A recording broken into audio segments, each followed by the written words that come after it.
হ্যাঁ, এই ডাক্তার সাহেব আরো 5 মিনিট আগে আসতে পারলেন না? কেউ মৃত্যুবরণ করার পর না এগুলো আর বললেন না, মৃত্যুর আগে বললেন। ডাক্তার সাহেব 5 মিনিট আগে আসতে পারলেন না, এটা মৃত্যুর আগে বলবেন। 10 মিনিট আগে হসপিটালে নিলে আমরা ভালো একটা কেবিন পাইতাম, এটা মৃত্যুর আগে বলবেন। কিন্তু মৃত্যুর পরে আর এগুলো বললেন না, আরে 5টা মিনিট আগে আসলে কি হইতো সেটা বলেন। মৃত্যুবরণ করার পর এগুলো আর বলবেন না, তখন শুধু বলবেন ইন্না লিল্লাহি ওয়া ইন্না ইলাইহি রাজিউন। আমরা আল্লাহর জন্য, আমরা তার কাছেই সবাই ফিরে যাব, এটা হলো আমাদের করণীয়। চোখে পানি আসবে তবে আওয়াজ হবে না, এটা হতে পারে। ইন্নাল আইনা তাদমাউ ওয়াল কলবা ইয়াহজান। চোখে পানি আসবে, অন্তর ব্যথিত হবে, এতটুকু ঠিক আছে। ওয়ালা নাকুলু ইল্লা মা ইয়ারদা রাব্বুনা। এমন কোন কথা বলা যাবে না যে কথা আল্লাহ অসন্তুষ্ট হবে।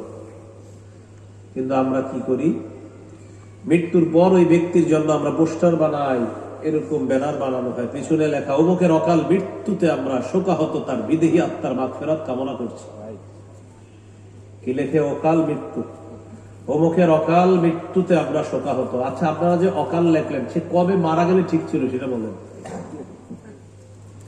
মানে আপনি অকাল লেখলেন কেন? মানে আজকে ঠিক হয় নাই, কালকে হইলে ঠিক ছিল, তো এই সেটা কবে? মৃত্যুর পর এগুলা লিখেন না, অকাল মৃত্যু। মুখে বলবেন না, লেখবেন না, কেউ লেখলে এটা কেটে দিবেন, অকাল মৃত্যু না, বাস মৃত্যু হয়েছে, এটা আল্লাহর ফয়সালা, এটাই সঠিক ফয়সালা। তাহলে অকাল মৃত্যু লিখবেন না, বলবেন না, মুখে উচ্চারণ করবেন না, মনে থাকবে ইনশাআল্লাহ। আল্লাহ মনে রাখার তৌফিক দান করুন। কাফেরের কাছে মৃত্যু আসবে, যন্ত্রণা আসবে। সূরা আনআমের 93 নম্বর আয়াতে আল্লাহ বলেন, ওয়ালাউ তারা ইযিয যালিমুনা ফি গামারাতিল মাউতি ওয়াল মালাইকাতু বাসিতু আইদিহিম আখরিজু আনফুসাকুম আল-ইয়াওমা তুজজাউনা আযাবাল হুনি বিমা কুনতুম তাকুলুনা আলাল্লাহি গায়রাল হক ওয়া কুনতুম আন আয়াতিহি তাস্তাকবিরুন। নবী, আপনি যদি কাফেরদেরকে দেখতেন ফি গামারাতিল মাউত, মৃত্যুর যন্ত্রণায় তারা কিভাবে ছটফট করে, যদি এটা আপনি দেখতেন। ওয়াল মালাইকাতু বাসিতু আইদিহিম, ফেরেশতারা হাত মেলে বলে আখরিজু আনফুসাকুম, তোমাদের আত্মাটা বের করে দাও। কাফেররা মরতে চায় না, ফেরেশতারা বলে আসো আসো, তাড়াতাড়ি আসো। আল-ইয়াওমা তুজজাউনা আযাবাল হুনি বিমা কুনতুম তাকুলুনা আলাল্লাহি গায়রাল হক, আজ তোমাদেরকে লাঞ্ছনাদায়ক শাস্তি ভোগ করানো হবে, আস্বাদন করানো হবে। কেন? বিমা কুনতুম তাকুলুনা আলাল্লাহি গায়রাল হক, তোমরা আল্লাহর ব্যাপারে অসত্য কথা বলতা, মিথ্যা কথা বলতা। ওয়া কুনতুম আন আয়াতিহি তাস্তাকবিরুন, আল্লাহর আয়াতগুলোর ব্যাপারে তোমরা অহংকার প্রদর্শন করতা, এই কারণে তোমাদেরকে লাঞ্ছনা করে শাস্তি ভোগ করানো হলো। এরপরে আল্লাহ বলেন, ওয়ালাকাদ জিতুমুনা ফুরাদা কামা খালাকনাকুম আউওয়ালা মাররা, অবশ্যই তোমরা আমার কাছে একা একা আসবা, যেভাবে আমি প্রথম সৃষ্টি করেছি। প্রথম আসছি কিভাবে দুনিয়াতে, তো আল্লাহ বলেন আমার কাছে আবার আসবা, ফুরাদা, একা একা আসবা। কামা খালাকনাকুম আউওয়ালা মাররা, যেভাবে আমি প্রথমবার সৃষ্টি করেছি সেভাবে আমার কাছে একা একা আসবা। মুমিনদের কাছে মৃত্যুর যন্ত্রণা আসে, কাফেরের কাছে, নবীদের কাছে মৃত্যুর যন্ত্রণা আসে। কাদের কাছে? সহিহ বুখারীর বর্ণনা 4449 নম্বর হাদিস, 4449, কত হয়? 4449। এই হাদিসের বর্ণনাকারী আয়েশা সিদ্দিকা রাদিয়াল্লাহু তাআলা আনহা। উম্মুল মুমিনিন আয়েশা সিদ্দিকা রাদিয়াল্লাহু তাআলা আনহা বলেন, ইন্না মিন নি'মিল্লাহি আলাইয়া আন্না রাসূলুল্লাহ সাল্লাল্লাহু আলাইহি ওয়াসাল্লাম তুওয়াফিয়া ফি বাইতি ওয়া ফি ইয়াউমি ওয়া বাইনা সাহরি ওয়া নাহরি। আমার প্রতি আল্লাহর বিশেষ অনুগ্রহ, দয়া, নেয়ামত, আল্লাহ রাসূল আমার ঘরে, আমার দিনে আমার সাথে শরীরটা ট্যাগ লাগানো ছিল, আল্লাহ রাসূল আমার ঘরে ইন্তেকাল করেছেন। এই বিশেষ নিয়ামতটা আল্লাহ আমাকে দান করছে। আম্মা জানের ঘরে রাসূল ইন্তেকাল করছে সাল্লাল্লাহু আলাইহি ওয়াসাল্লাম। আরেকটা নিয়ামত কি? ওয়া আন্নাল্লাহা জামাআ বাইনা রিহি ওয়া রিহি ইনদা মাউতিহি। নবীর ইন্তেকালের সময় আমার থুতু আর আল্লাহ নবীর থুতু মুবারক আল্লাহ তাআলা একত্রিত করে দিয়েছেন। নবীর ইন্তেকালের সময় আমার থুতু আর নবীজি সাল্লাল্লাহু আলাইহি সাল্লামের থুতু মুবারক আল্লাহ এক করে দিয়েছেন। এটা কিভাবে? দাখালা আলাইহি আব্দুর রহমান ইবনে আবি বকর as-সিদ্দিক রাদিয়াল্লাহু তাআলা আনহুমা ওয়া আনা মুসনিদাতুর রাসূলুল্লাহ সাল্লাল্লাহু আলাইহি ওয়াসাল্লাম। আমি রাসূলুল্লাহ সাল্লাল্লাহু আলাইহি সাল্লামকে আমার সাথে হেলান দেওয়া অবস্থায় রেখেছিলাম, আমার সাথে হেলান দেওয়া অবস্থায় রেখেছিলাম নবীকে। আমার ভাই আব্দুর রহমান ইবনে আবু বকর ঘরে প্রবেশ করছে, বিয়ে দেখি সিওয়াক, তার হাতে একটা মেসওয়াক ছিল। কি ছিল? মেসওয়াক। ফাজালা ইয়ানজুরু ইলাইহি, নবীজি মেসওয়াকটার দিকে তাকায় রইছে। আম্মা জান নবীজিকে জিজ্ঞাসা করলেন, আকুযুহু লাকা ইয়া রাসূলুল্লাহ, হুজুর আমি কি মেসওয়াকটা আপনাকে এনে দিব? ফাশারা বিরাসিহি নাআম, মাথা নাড়িয়ে বললেন হ্যাঁ, মেসওয়াকটা দাও। আম্মা জান বলেন ফাতানাওয়ালতুহু, আমি নবীকে মেসওয়াকটা দিলাম। ফাশতাদ্দা আলাইহি, আল্লাহ নবীর কাছে মেসওয়াকটা কঠিন হয়ে গেল। মেসওয়াকের উপরে নরম থাকা লাগে, তো ওই নরম অংশটা শক্ত, এজন্য নবীজি মেসওয়াক করতে কষ্ট হচ্ছে। আম্মা জান আয়েশা সিদ্দিকা রাদিয়াল্লাহু তাআলা আনহা বললেন উলাইয়িনুহু লাকা ইয়া রাসূলুল্লাহ, হুজুর আমি কি মেসওয়াকটা নরম করে দিব আপনার জন্য? মাথা নাড়িয়ে বললেন হ্যাঁ, মেসওয়াকটা নরম করে দাও। আম্মা জান বলেন ফালাইয়ানতুহু, আমি মেসওয়াক নরম করে দিলাম। আমি মেসওয়াক নরম করলাম, আমার থুতু মেসওয়াকের মধ্যে লাগছে। নবী মেসওয়াক করলেন, নবীর থুতুও মেসওয়াকের মধ্যে লেগেছে। মেসওয়াকের বরকতে আমার থুতু আর নবীর থুতু মুবারক আল্লাহ তাআলা একত্রিত করে দিয়েছেন। আম্মা জান মেসওয়াকটা নরম করে দিলেন, তো আম্মা জানের থুতু লাগছে। আর নবীজি সাল্লাল্লাহু আলাইহি সাল্লাম মেসওয়াক করলেন, নবীজিরও থুতু মুবারক লাগছে। এইভাবে মেসওয়াকের বরকতে দুইজনের থুতু আল্লাহ এক করে দিয়েছেন। কথা বুঝে আসছে সবার? এই জন্য মেসওয়াক করা এটা নবীজি সাল্লাল্লাহু আলাইহি সাল্লামের একটা সুন্নাহ। এটা নবীজির একটা কি সুন্নাহ। মেসওয়াকের সুন্নাহটা আমরা সবাই পালন করার চেষ্টা করব, বলেন ইনশাআল্লাহ। তো নবীজির কাছে একটা পানির পাত্র আছে, পাত্রের মধ্যে হাত ঢুকাইলেন, ঢুকানোর পর হাত বের করলেন। ফাজালা ইয়ামসাহু বিহিমা ওয়াজহা, নিজের চেহারা মুবারক এইভাবে মুছলেন নবীজি চেহারা মুছতে মুছতে বললেন আয়েশা ইন্নালিল মাউতি সাকারাত, আয়েশা মৃত্যুর অনেক যন্ত্রণা। নবীজি বললেন আয়েশা মৃত্যুর খুব যন্ত্রণা। সবাই আদাহু, হাতটা উপরের দিকে তুললেন, তোলার পর বললেন লা ইলাহা ইল্লাল্লাহ আল্লাহুম্মা ফির রাফিকিল আ'লা। হাত উপরে উঠায় বললেন লা ইলাহা ইল্লাল্লাহ আল্লাহুম্মা ফির রাফিকিল আ'লা, আল্লাহ শ্রেষ্ঠ বন্ধুর সান্নিধ্যে আমি যেতে চাই। এটা বলে নবী দুনিয়া থেকে বিদায় নিলেন। মালাক ইয়াদুহু, আল্লাহ রাসূলের হাত মোবারকটা পড়ে গেল, নবী বিদায় নিলেন।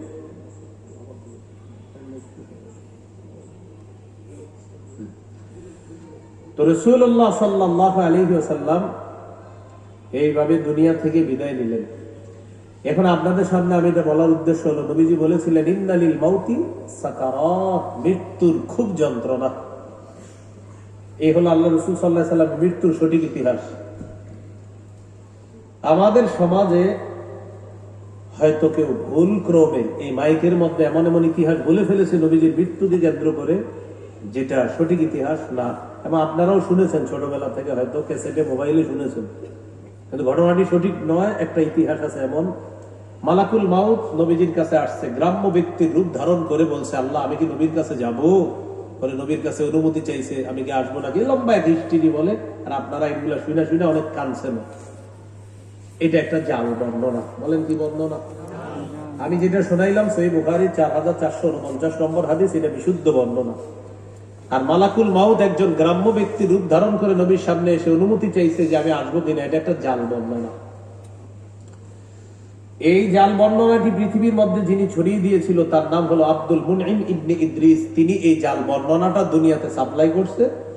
এই জাল বর্ণনা আস্তে আস্তে আমাদের দেশের চটি বাংলা বইয়ের মধ্যেও চলে আসছে। আর এইগুলা আপনারা কিনে নিয়েছেন, কিনে কিনে পড়ছেন, বা অনেকে পইরা এই মাইকের মধ্যেও বয়ান করছে। করার পর আপনারা জেনে মনে করছেন আহারে তো এরকম আহারে আহারে করছেন, কিন্তু আসলে বিষয়টা জাল। বলেন এটা কি বর্ণনা? জাল বর্ণনা। তাহলে নবীজি ইন্তেকালের দিন মেসওয়াক চেয়েছেন, মেসওয়াক করেছেন, হাত উপরের দিকে উঠাইছেন, এটা হলো বিশুদ্ধ বর্ণনা। মালাকুল মাউত গ্রাম্য ব্যক্তির রূপ ধারণ করে এসে অনুমতি চাইছে, এটা হলো জাল বর্ণনা। মালাকুল মাউত মুসা নবীর কাছে আসার পর মুসা নবী একটা থাপ্পড় দিয়েছে, এরকম শুনছেন? এটা বিশুদ্ধ বর্ণনা, এটা বুখারীতে আছে। তাহলে আমাদের সমস্যা হলো আমরা সঠিক বেঠিক সবাই একসাথে খিচুড়ি পাকায় ফেলি, ঝামেলা হয়ে যায়। তাহলে মালাকুল মাউত গ্রাম্য ব্যক্তি রূপ ধারণ করে নবীর কাছে আসছে, এটা কি বর্ণনা? জাল। মালাকুল মাউত মুসা নবীর কাছে আসার পর একটা থাপ্পড় দিছে, এটা সঠিক বর্ণনা। আরেকটা ভিত্তিহীন বর্ণনা আমাদের সমাজে আছে মৃত্যুকে কেন্দ্র করে। ফাতেমা রাদিয়াল্লাহু তাআলা আনহা ইন্তেকাল করলেন, করার পর তাকে কবরের মধ্যে দাফন করা হলো। যিনি দাফন করলেন এই সাহাবীর নাম বলা হয় আবু যর গিফারি রাদিয়াল্লাহু তাআলা। তিনি নাকি কবরের সাথে কথা বলছে। কি বলছে? কবরকে বলছে, কবর তুমি কি জানো তোমার মাঝে কাকে রেখে গেলাম, এরকম শুনছেন? তো কবর কোনো জবাব দেয় না। তখন বলল আমি হযরত আলীর স্ত্রীকে রেখে গেলাম। কবর জবাব দেয় না, ভিত্তিহীন বর্ণনা। পরে বলছে, কবর তুমি কি জানো তোমার মাঝে কাকে রেখে গেলাম? হাসান হুসাইন রাদিয়াল্লাহু আনহুমার আম্মাকে রেখে গেলাম। কবর জবাব দেয় না, ভিত্তিহীন বর্ণনা। পরে বলল, কবর তুমি কি জানো কাকে রেখে গেলাম? মুহাম্মদ সাল্লাল্লাহু আলাইহি সাল্লামের কন্যাকে রেখে গেলাম। কবর জবাব দেয় না, ভিত্তিহীন বর্ণনা। এরকমও শুনছেন আপনারা। শেষে কবর বলছে, শোনো আবু যর, মানে শেষে নাকি কবর জবাব দিচ্ছে। সাহাবীর কি দরকার কবরের এটা বলা, আর কবরের কি দরকার জবাব দেওয়া? বলেন। এটা হলো আবু যর গিফারি রাদিয়াল্লাহু তাআলা আনহুর নামে বানিয়ে একটা ভিত্তিহীন বর্ণনা আমাদের সমাজে বলে ফেলেছে। হয়তো কোনো বাংলা বই চলে আসছে, এগুলা হয়তো কেউ মানে পড়ছে, পড়ার পর মাইকেও বলে ফেলছে। পরে আপনারাও শুনে শুনে বিশ্বাস করেছেন এটাই মনে হয় সত্য, কিন্তু পুরো টোটাল বিষয়টা সত্য না, এটা ভিত্তিহীন বর্ণনা। বিশুদ্ধ বর্ণনা হলো হযরত ফাতেমা রাদিয়াল্লাহু তাআলা আনহা ইন্তেকাল করছে, বুখারীতে আছে। তার স্বামী হযরত আলী জানাজা পড়াইছে, তার স্বামী তাকে দাফন করেছে, এটা বিশুদ্ধ বর্ণনা। আল্লাহ আমাদেরকে অশুদ্ধ বিশুদ্ধ দুইটা আলাদা করে বিশুদ্ধটা মেনে অশুদ্ধটা পরিহার করার তৌফিক দান। অথচ রাসূল সাল্লাল্লাহু আলাইহি সাল্লাম তার কন্যা ফাতেমা রাদিয়াল্লাহু তাআলা আনহাকে বলছেন, সহিহ বুখারী 2753 নম্বর হাদিসে আছে, রাসূলুল্লাহ সাল্লাল্লাহু আলাইহি সাল্লাম বলেছেন, ইয়া ফাতিমা, ও ফাতেমা বিনতে মুহাম্মাদিন সাল্লাল্লাহু আলাইহি ওয়াসাল্লাম, ও মুহাম্মাদের কন্যা ফাতেমা, নিজেকে আগুন থেকে বাঁচাও। লা উগনি আনকি মিনাল্লাহি শাইআ, আল্লাহর আযাবের মোকাবেলায় আমি তোমার কোনো উপকার করতে পারবো না, এটা নবী বলে দিয়েছে। এই হলো মৃত্যুর যন্ত্রণা। তাহলে মৃত্যুর যন্ত্রণা সত্য। তাহলে আপনারা বলেন তো, গ্রাম্য ব্যক্তি রূপ ধারণ করে নবীর কাছে মালাকুল মাউত আসছে, এটা কি বর্ণনা? মালাকুল মাউত মুসা নবীর কাছে আসছে, মুসা নবী থাপ্পড় দিয়েছিল, এটা কি বর্ণনা? সঠিক, এইটা সঠিক। আরে জাল জাল সব বলেন কেন? এটা সঠিক। ফাতেমা রাদিয়াল্লাহু তাআলা আনহাকে কবরে রাখছে আবু যর গিফারি, রেখে কবরের সাথে কথা বলছে, আর কবর জবাব দেয় নাই। পরে জবাব দিছিল, কি বর্ণনা? ভিত্তিহীন বর্ণনা, কোনো ভিত্তি নেই। এই হলো আজকের দ্বিতীয় আলোচনা। আজকের 3 নম্বর আলোচনা, কবর, মৃত্যুর পর কবর। মুসনাদে আহমদ হাদিসের কিতাব 18557 নম্বর হাদিস।